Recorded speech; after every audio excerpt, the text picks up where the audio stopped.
नमस्कार मित्रांनो, मला खूप जणांच्या क्वेरी आली होत्या ती XUV700ची सीट मेमरी कशी रिकॉल करायची आणि कशी सेट करायची याची माहिती द्या.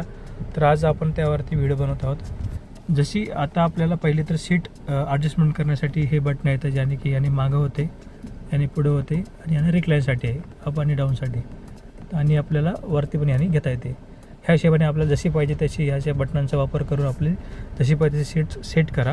त्याच्यानंतर आपल्याला एम बटन दाबायचं आहे आणि लगेच बघा एक साऊंड आला आहे. ज्या हिशोबाने आपल्याला 1वरती 2वर किंवा 3वरती सेट करायची त्या हिशोबाने आपण सीट सेट करायची. आता मी 1 नंबरला सीट सेट केलेली, असे 3 लोकांसाठी 3 सीट आपण सेट करू शकतो, मेमरी सेट करू शकतो.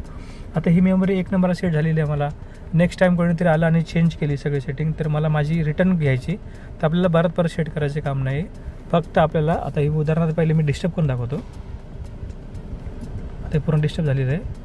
आता मला माझी रिकॉल करायची, तर मला फक्त 1 नंबरचं बटन लॉंग प्रेस करायचं. जसं मी 1 नंबरला सेट केली ती, तर आता मी लॉंग प्रेस करतो जोपर्यंत आपल्याला साऊंड येत नाही. साऊंड आला म्हणजे आपली जशी सीट होती तशी ॲडजस्ट झालेली आहे. आता मी दाबून ठेवतो. बघा आता माझी सीट चालू झाली, सीट रिसेट व्हायला. हे बघा साऊंड आला आणि माझी जशी होती सीट माझी रिसेट झालेली आहे. अशाच माहितीसाठी मला फॉलो करा. Thanks for watching.